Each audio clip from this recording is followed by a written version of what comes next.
This is the Miofive dual dash cam. First we'll take a look and see what comes in the box. You've got 4 static stickers, a set of adhesive strips. Here we've got the front and rear dash cam. The front dash cam records in 4K at 30 frames a second, has a f1.8 aperture, it has a 140-degree wide angle view, and uses a Sony Starvis image sensor. Here it has a quick release plate onto the dash cam, so you can easily attach or remove from the windscreen. It has a 2.2-inch display, and the dots on the far right hand side are touchscreen. Here you connect your power and your rear camera.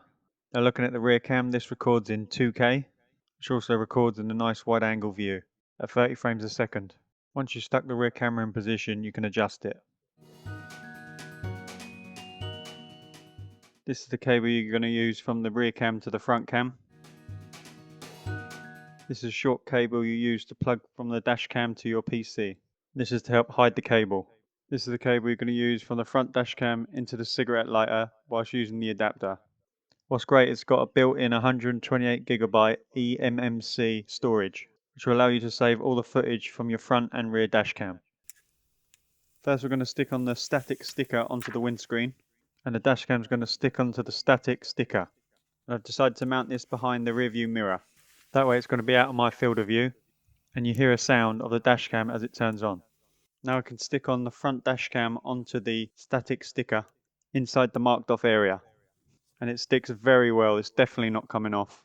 You can easily remove the dash cam with a quick release plate to go for any settings and then place it back.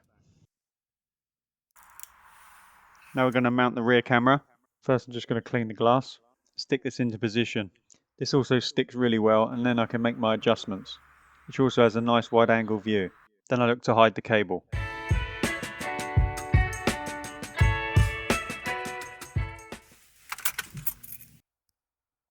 Once I turn the ignition in the car, it automatically turns on the dash cam. Start recording. You can use the AI option in the settings to help yourself with positioning. Here's the audio from the dash cam. Right, Daddy picks you up at what time? 3 o'clock. The front dash cam records in 4K and shows the date, time and miles per hour, whereas the rear camera records in 2K and displays the date and time.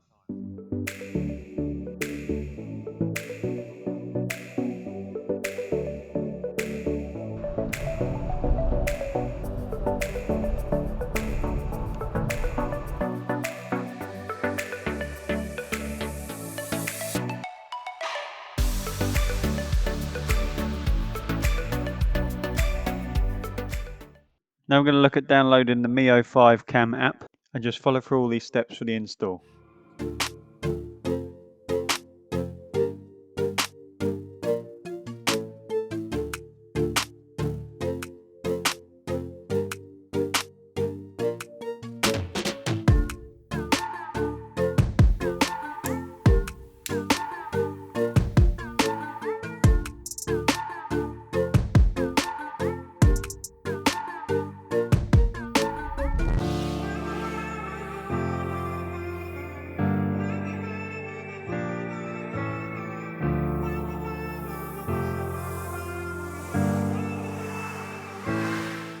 And here it asks me to do a firmware update. Firmware update complete. Now I can see exactly what's on the dash cam onto my mobile phone. Here's some clips at night. The 3 lines will show some options. The device is where you'll view the camera. Album is where the footage will be saved. Parking location will show your location. I haven't received any reports. Then click on device, click on quick settings or enter. Then click on live and you can view the camera. Stop recording. Here we can switch between cameras. Now here you'll see the list of settings that you can adjust, which I find this way easier to adjust on the app than it is actually on the dash cam itself.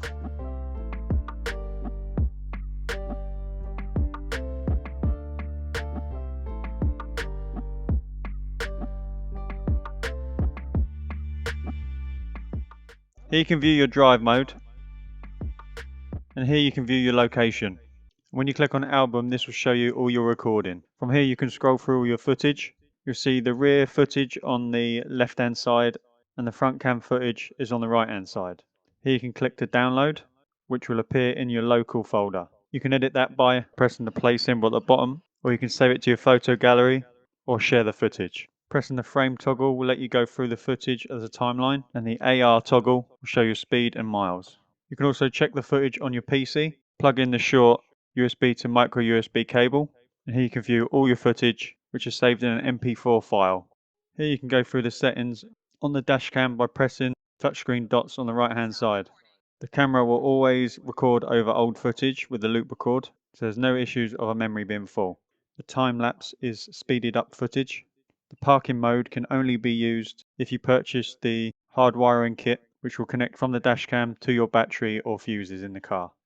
The emergency recordings will make a 60-second video will be captured when the G sensor is activated, which I believe is when the dashcam shakes or detects shock.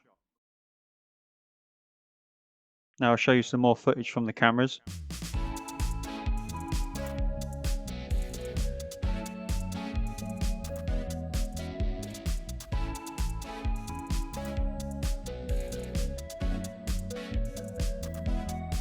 Start recording.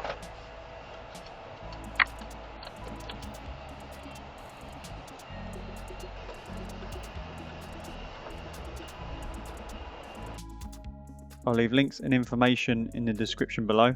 Subscribe and like. Thanks for watching.